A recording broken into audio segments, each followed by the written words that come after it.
Great, great is the land of the Apaches. High, high is the sun over the Chihuahua Desert. The one who rode on it at dawn, the one who rode in the evening, no longer jumps. But great, the land of the Apaches. The sun continues on its way. Who can delay his path? Who? The sun is high above the Chihuahua Desert. Anyone who watched and fell in love with the good old film Apache with Gosh Comitic in the title role was involuntarily fascinated by the above-mentioned off-screen text, broadcasting about the boundless and harsh country in the southwestern United States. The harsh country of Apacheria is the land of the Apache people. Hot rocks, endless deserts, steppes, all this is the land of the Apaches. Every bush threatened with poisonous thorns. Every snake was ready to pierce with its fangs. Every insect had a sting like a scorpion. The nature of Apacheria spoke of the fact that this land is unfriendly. Those who inhabited this land had to constantly fight for survival, to resist nature itself. The Apaches lived in the mountains and on the plains, suffered from heat in summer and cold winters, but at the same time they did not complain about their fate and loved this land. In every newcomer, willy-nilly wandered here, they saw the enemy, and even between their tribes there were conflicts for the right to own one or another part of Apacheria. In the eyes of the Spaniards who entered Apacheria for the first time in the 16th century, the latter appeared as a huge expanse of sandy plains and rocky ridges stretching from California to Texas and from Colorado to Old Mexico. Much of this area was barren desert. In the endless expanse of the arid country, mountain peaks rose up, covered with pines and moistened by the streams and rivers that provided shelter to the wild beast. Winters in the highlands were cold, and Indian dwellings covered with skins did not always save from the cold. At the foot of the mountains, the desert, like a fire-breathing dragon, filled the air with suffocation and dryness, which created discomfort for the inhabitants of this area, but the Apache tribes found shelter everywhere. The desert was their mother, and they are her abandoned children. The researcher S. Somichson reported regarding the Apaches, the place of his birth completed the formation of his character. His constant struggle for a harsh existence with nature made him fierce, stubborn, and persistent. He had the eye of a snake, the ear of a cat, the cunning of a fox, the courage and indefatigability of a wolf. On the rocky spurs of the arid countryside, he could go much further during the day than a world champion in long-distance walking. In general, the Apaches were able to completely exterminate and deprive their pursuers of their strength. Hunger, which doubled this torment, and thirst, which quadrupled it, were the best allies of the Apaches. Apaches went through a brutal survival school. Plants, animals, everything around him breathed hostility. A person's life was worth nothing if there was no other person nearby. Virtues were considered an unaffordable luxury, for the desert was merciless to the weak. Apache men tended to be lean, wiry, of medium height, with pronounced musculature. Their bodies were adapted to survive in the desert. Massive black thick hair was framed by a headband. In its absence, some of the men made hoops of woven grass something like a headband and fastened on their heads so that the hair fell over their eyes. Weaving hair into braids was a characteristic way for the tribes that absorbed the culture of the peoples of the plains. The faces of the Apache men were wide, with massive jaws, thin lips, high cheekbones with a bronze sheen, the color of rich chocolate.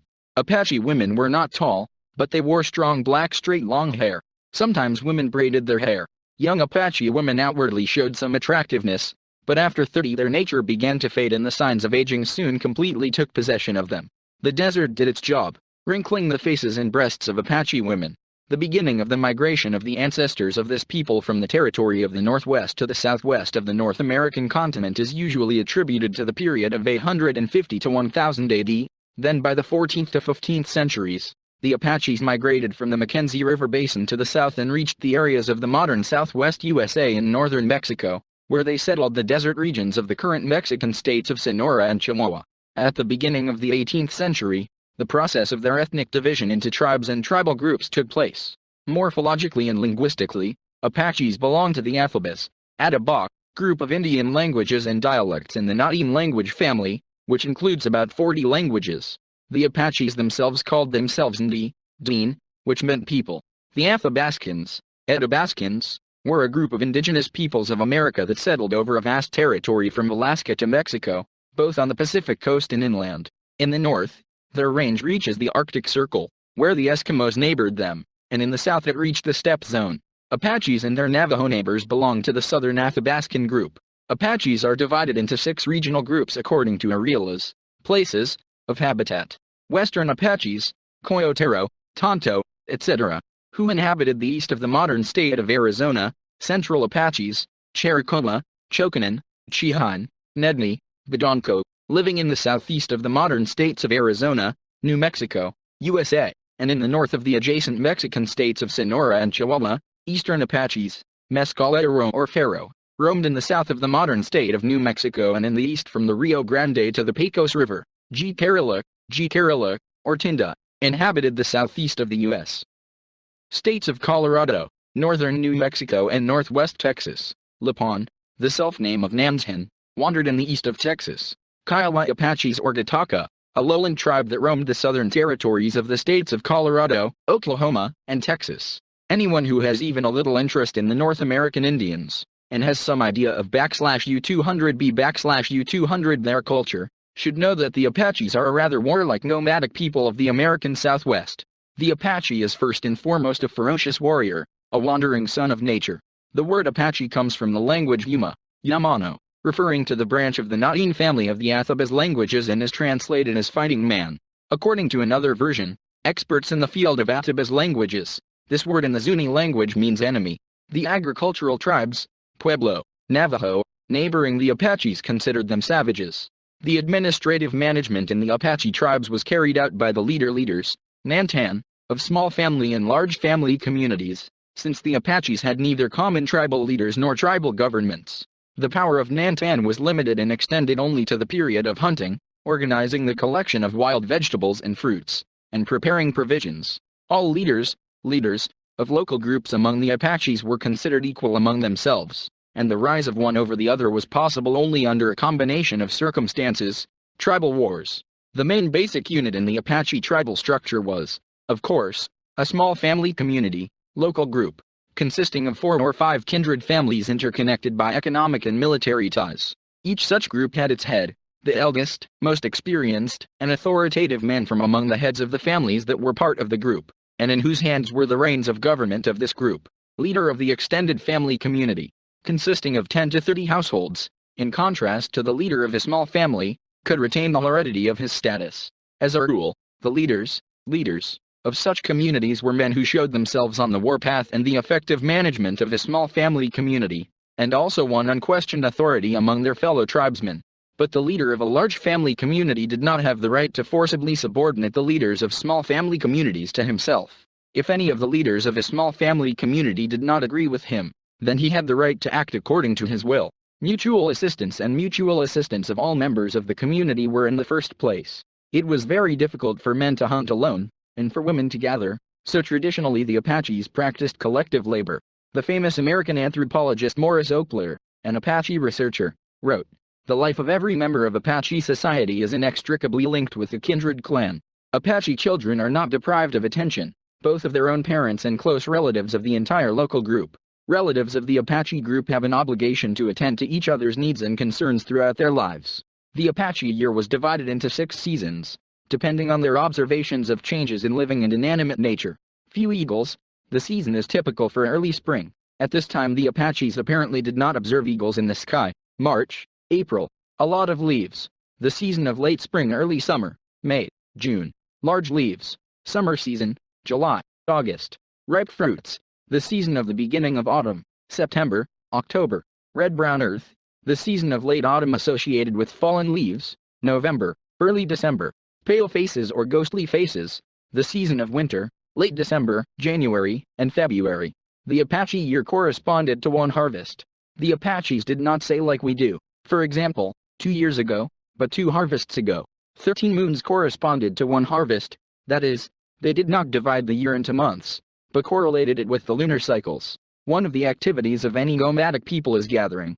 Gathering was done mainly by women in spring, summer, and autumn, leaving children in the care of older family members, grandparents. Apache women, like men for hunting, went far beyond the boundaries of the camp, in search of wild fruits. Sometimes women also took their children with them to harvest.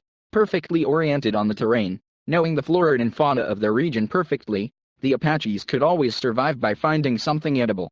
Being engaged in gathering, the Apaches were divided into groups consisting of several families, which from time to time moved from place to place. This way of getting their daily bread allowed the tribes to provide themselves with everything they needed, without encroaching on the personal freedom of each family. The harvest period was considered among the Apaches as a period of family meetings. Year after year, Itinerant tribal groups gathered time after time at the harvesting grounds of one or another plant species and enjoyed the company of relatives. Harvesting plants for the future sometimes gathered up to 50 families in one place. In the harvest areas, women built temporary dwellings. It took at least 2 weeks to harvest. In the evenings, in the places of these accumulations of temporary bivouacs, celebration and fun reigned. Men and young men arranged competitions, measuring their dexterity and strength with each other, and played games of chance. Women and girls furtively watched them. It was a meeting time after a long winter. Apaches put food prepared for future use in parflashes and baskets, and kept it in special secret pits. For example, in the rocky openings, the Apaches pulled out food for him, hid food there and laid it with stones, excluding access to it even to a random animal. The places of storage of emergency supplies were known only to Nantan and a few men in the community. Products in such secret pits could be stored for more than a year. If necessary, the secret was opened, part of the stock was removed and the pit was again masked, giving the place its original appearance. If the camp was removed from the place and migrated, then Nantan sent 2 soldiers to the place of secret, who periodically removed food from there and delivered it to the new campsite. At the beginning of spring, the Apaches collected the stems of the narrow-leaved yucca. This plant is often referred to as desert candle. There are many types and subspecies of yucca. At the top of the stem, for example, the great white yucca develops a white color when ripe, which looks like a candle. Yucca stalks are the first and very useful greens for the Apache organism, depleted in winter. Apaches knew many recipes for cooking dishes from yucca stalks. For example, the thick stems of the plant were cooked in a 4-foot-long and 3-foot-wide steam pit. The men made a fire in the pit, after which the Apaches laid stones on the coals, and on them cut along the stalks of yucca. From above, the yucca was covered with wet grass and sprinkled with earth. By evening, the layer of earth and grass was removed, and the succulent stems were ready to eat. Apache dried yucca was cooked with meat in winter. From the flowers of the white yucca, women prepared decoctions like our fruit drinks or compotes, since the flowers had a sweet aftertaste. Another seasonal plant that was traditional in Apache culture was, of course, mezcal, a type of agave. Mezcal grew in a dry area and was considered the most suitable for processing and eating it in the spring months. To harvest mezcal in the places of its growth, all groups of the tribe often gathered.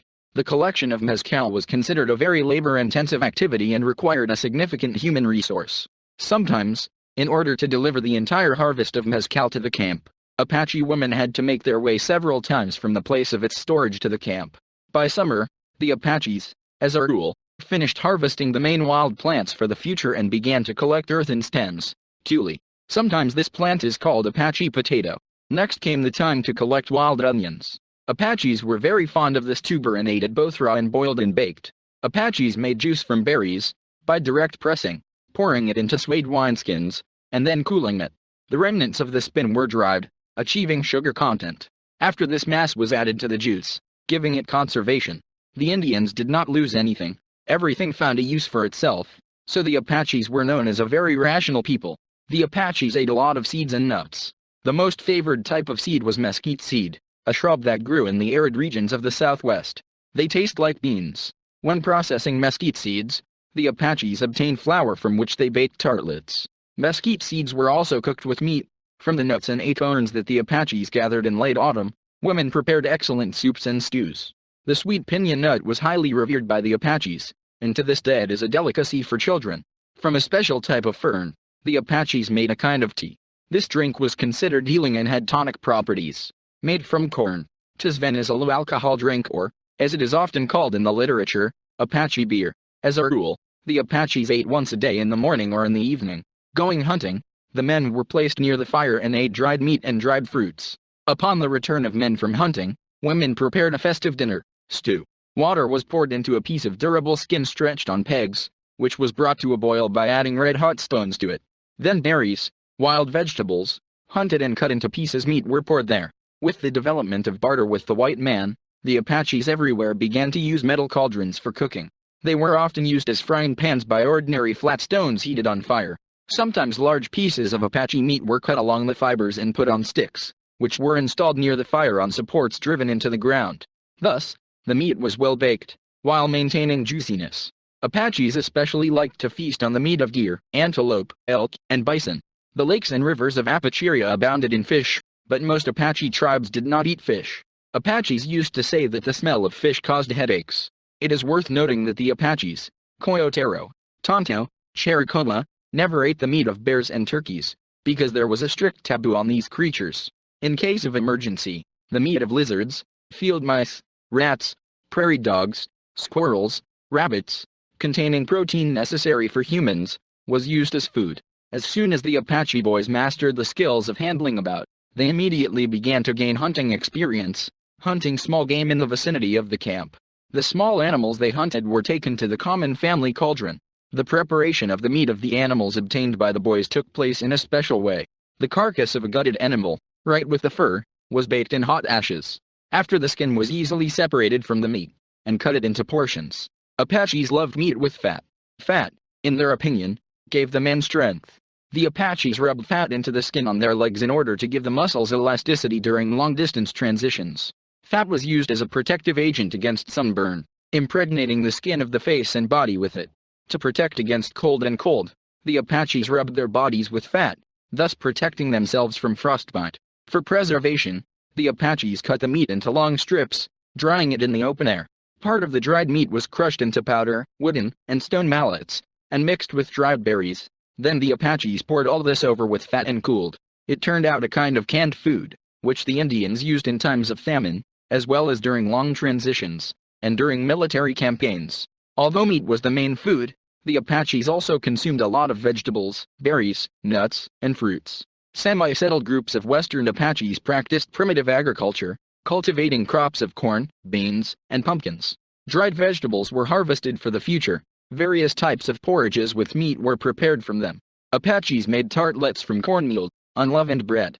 By shaking a special basket with corn grains placed in it over hot air, the Apaches thus received the popcorn known to us, which was a delicacy for them, especially on long winter evenings. In winter, the Apaches did not lead an idle lifestyle. Men hunted in any weather, repaired equipment and weapons. Women sewed and mended clothes and shoes. The boys helped their fathers. They made bowstrings, polished arrows, and knife handles. The girls sorted tendons, helping their mothers and sisters to make threads. Winter was a good time when the youth enjoyed the fellowship of the old. In the evenings, one of the old storytellers gathered children in his wickie, seated them near the hearth, treated them to piñon nuts and dried meat, and began to tell various stories, legends of the Apache people. When an Apache man married, he went to live in his wife's local group, but this did not mean at all that he broke off relations with his kindred group or band. The bride's parents always rejoiced at the arrival of a new member in the family. The wife's parents called the son-in-law the one who takes care of me, which in the literal sense of these words indicated his function as a breadwinner, an assistant in the wife's family. The young son-in-law always had to show respect to the members of his wife's family, especially his mother-in-law. Like many tribes of North American Indians, the Apache had a custom, taboo, for a direct relationship between a son-in-law and a mother-in-law. The son-in-law communicated with the latter indirectly, through his wife, and in the reverse order. If even for a second the eyes of the mother-in-law intersected with the eyes of the son-in-law due to the carelessness of the latter, the young man burned with shame and had to turn his eyes away as soon as possible, considering himself unworthy. If such an incident went beyond the family and became the subject of discussion among members of the community, then this young man was showered with ridicule by his friends. The young warrior had no right to be angry at the jokes of his friends, but if innocent banter took on the scope of insults and mockery, then he had to react to them accordingly, as befits a proud Apache warrior. The same jokes about a young wife could be made by her sisters and girlfriends when they noticed the mistakes she made in treating her husband in cooking, etc. Often, a respected and revered Apache warrior could have a second wife, who, as a rule, was the sister of his first wife. For the second wife and her children, a separate dwelling was built, but the wives at the same time led a joint household and raised common children. For the newlyweds, the relatives of the bride, sisters and mothers built separate housing. Single and unmarried members of the small family group lived in the dwelling together with their parents. Apaches formed their camps from several small family communities, which periodically gathered in one place and formed large ranchers, where men made decisions about conducting a collective hunt or about going on a raid or a military campaign. When men went on a campaign for a long time, their households were always left with a significant supply of food. The area that the Apaches chose for camps was surrounded by water sources. It abounded in exploitable wild vegetation and rich wildlife. The duty to build a dwelling, vicuca, was traditionally assigned to women. The lowland Apache groups, part of the Jicarilla, lowland Mescalero, Lipan, Gataki used a portable conical tent, a teepee, as a dwelling. The best place to set up a dwelling in the center of the camp was chosen by the woman for the head of the family, Nantan and his family.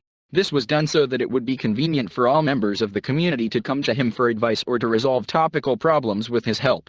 Once the location for the Nantan Wiki-Yupa was chosen, each woman would start building a Wiki-Yupa for her family. Mother and daughter usually built a Wiki-Yupa in a short time. First, an 8-foot circle was drawn on the ground.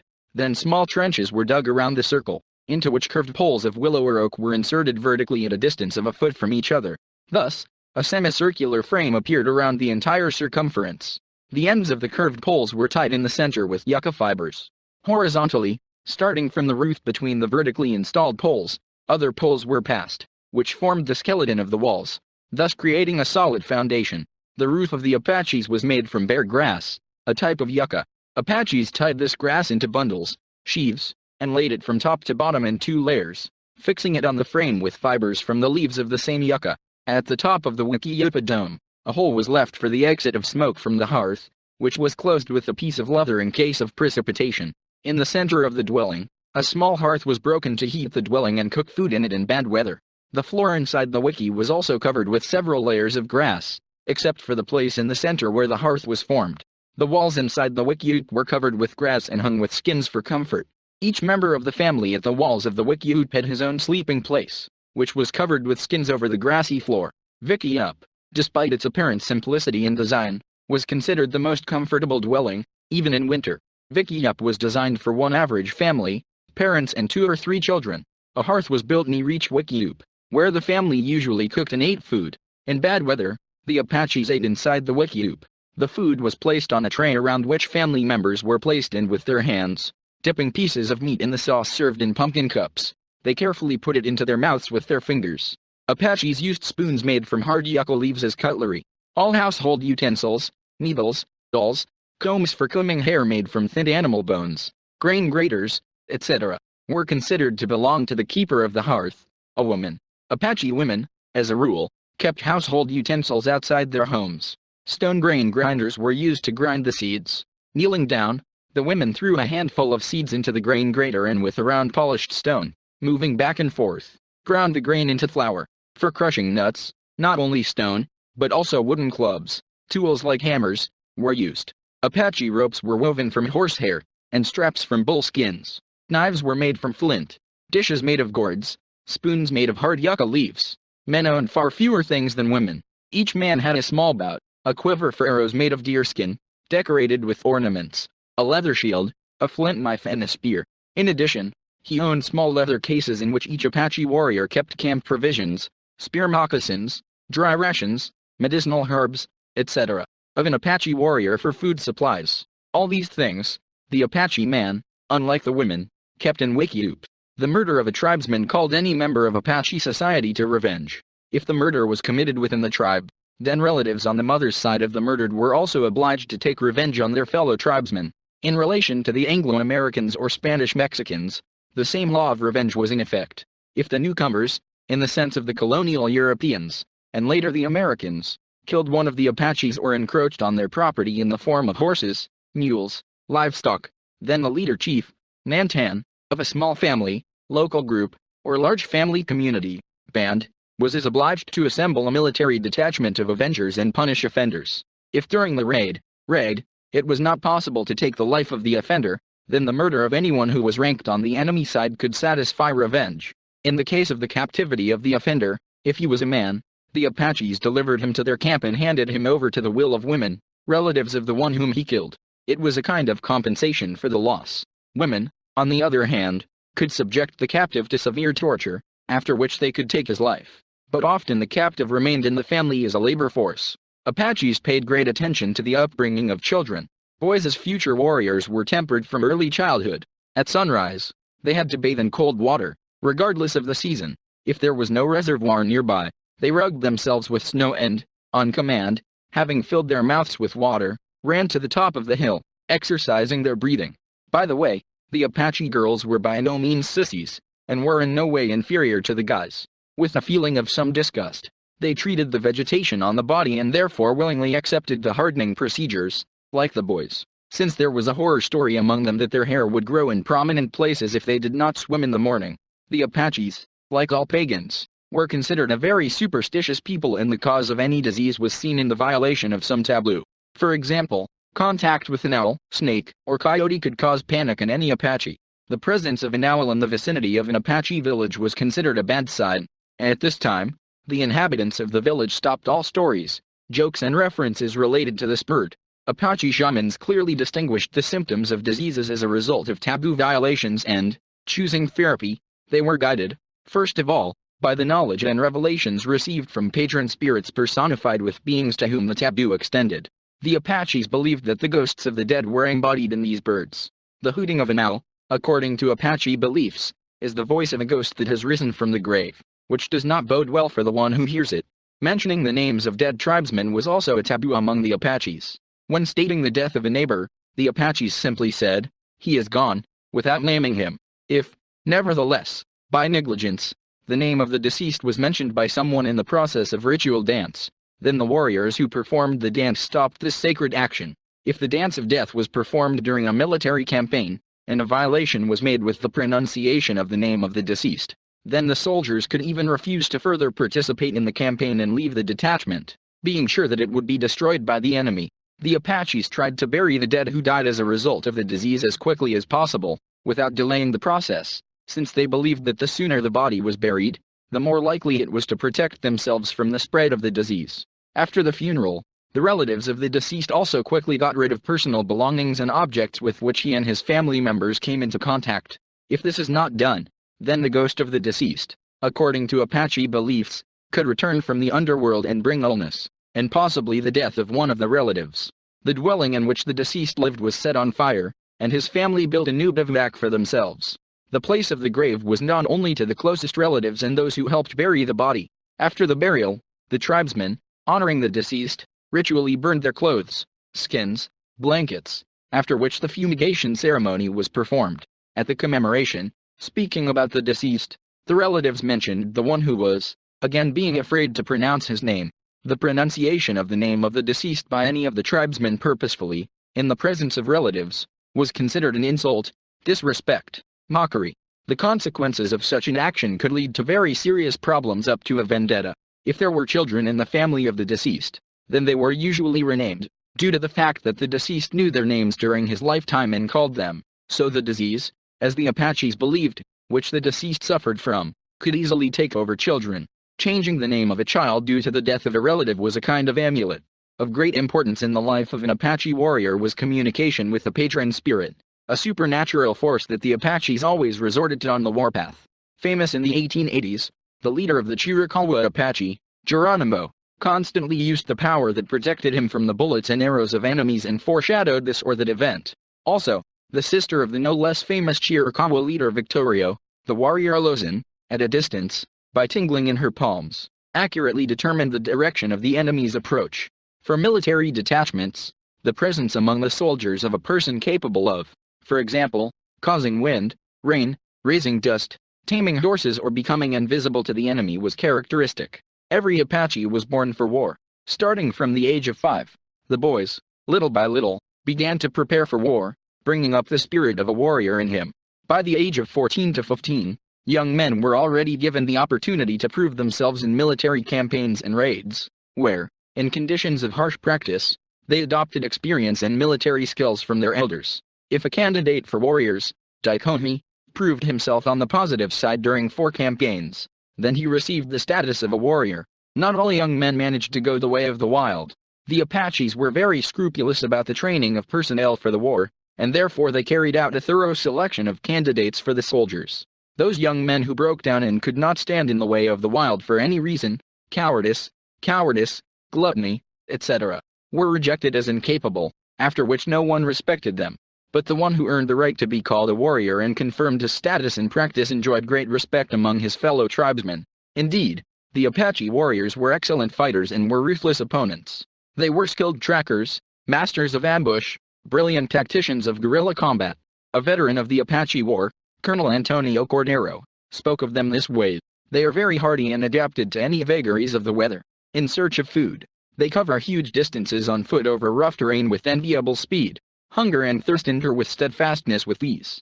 These people live in the harsh mountains and value their freedom.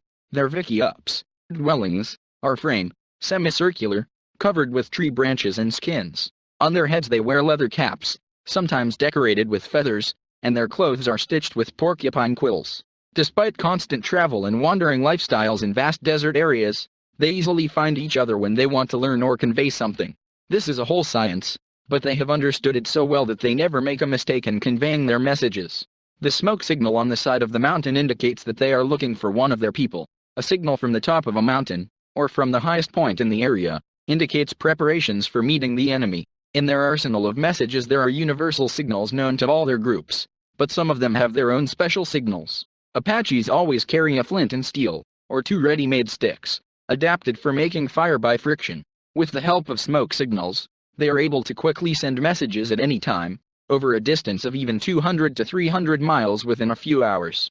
Signals allow for a short time to gather in one place several of their camps scattered on the ground. Apaches are excellent hunters and have a fine knowledge of the habits of any animal or bird. They are excellent trackers. They clearly know by whom and when this or that trace was left. In general, they are a whole encyclopedia of a naturalist. The stamina of the Apache warrior was incredible. Under the scorching sun and over rough terrain, an Apache warrior could walk about 70 miles in one day. Apaches, again, only western and central, unlike their plains relatives, despised ostentatious courage. The Apache tribes living on the plains, Lipan, Kerala, Kitaka, absorbed the culture of the prairie Indians to a greater extent, where the warrior's personal courage and the practice of coup, blow, French, when a warrior, demonstrating his courage, touched the enemy with a special wand or weapon, but did not kill him, were considered the ceiling of military prowess. Apache warriors never put their lives in needless risk. If during the battle the Apaches lost their advantage, then they retreated, but if necessary, they fought to the end, especially when they had to cover the retreat to a safe place for the elderly, women and children. From the experience of clashes and battles with Apaches, Mexicans and Americans concluded that a wounded Apache is much more dangerous and ferocious than a combat-ready warrior. In battle, the Apaches did not lose their sense of humor. Being at a safe distance from the shot, they could express their contempt and ridicule to the enemy by exposing their buttocks and clapping their hands on them. John Cremoni in his memoirs repeatedly called the Apaches savages and barbarians, but at the same time he did not cease to admire them. In insight, instant perception of the environment and animal instinct, the Apaches surpass any other Indian tribe. If they rob, they do not allow to be robbed. If they kill, they do not allow themselves to be killed. Capturing someone, they do not allow themselves to be captured. They do not see anything good in reckless courage. On the contrary, they do not welcome it at all, although they are far from cowards, but very cautious. Under no circumstances will they needlessly risk their lives if they are not sure of their advantage, or the prey is not so tempting that it would be worth putting themselves at risk for its sake. Apache warriors had excellent desert survival skills, finding water where there was absolutely no sign of it.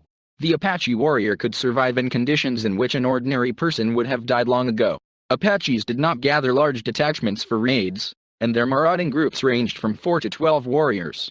In the pre-horse period, the Apache warriors who went on a raid moved on foot, skillfully hiding from the alleged victims under the canopy of the landscape. During such sorties, the Apaches tried to avoid clashes, because their target was cattle, and later horses. The Apaches so skillfully mastered the skills of stealing livestock that it was not possible to detect the loss immediately, sometimes after a few hours or days. If the pursuers overtook them, then the Apaches killed the cattle and hid the carcasses, returning for meat later, after the danger had passed. Often the distance from the settlements that the Apaches plundered to their camps and ranches was measured in hundreds of miles. For this reason it was very troublesome and unpromising to organize a pursuit and recapture the cattle from the Apaches. The predatory raid was different from the military campaigns that the Apaches organized for the purpose of revenge. As a rule, Apaches left for raids when food supplies ran out in the camp. Listening to the murmur of women complaining about the scarcity of supplies, one of the experienced warriors announced his intention to lead the raid and urged others to support him. After choosing the object and goals of the encroachment, at dawn a group of raiders set out on the road. The raid lasted for several days, during which the members of the group did not know the rest. The booty, stolen cattle, was distributed in equal shares among all the families in the camp. Warriors' wives often accompanied their husbands on raids. Few of them even embarked on the path of a warrior and departed from women's affairs. One of them was the sister of the legendary Membrino leader Victorio, named Lozan. She masterfully led horses and masterfully handled weapons. Cremoni also reported about a certain Apache woman like Lozin, another woman like her, Lozin, who was revered by the Apaches, but I forget her name, was famous for stealing horses best of all, and rarely did a raid go without her. In the Apache language, her name meant nimble horse thief. If the warriors of one local group took part in the raids, then the warriors of the band or related bands of the tribe took part in the military campaigns. The military campaign, the purpose of which was revenge for the death of a deceased relative, was organized by the relatives of the deceased on the mother's side. The leader of the local group to which the deceased belonged sent messengers, to the leaders of other local groups, inviting them to take part in the council. Everyone who arrived at the place of the council and agreed to take part in the campaign, in order to raise morale, pushed capacious, emotional speeches, after which they performed a ceremonial dance. Squads of avengers were up to 200 warriors. The presence of a shaman seer among the soldiers of the detachment was considered mandatory, since the outcome of the upcoming campaign depended on it. The captured prisoners were brought to the camp.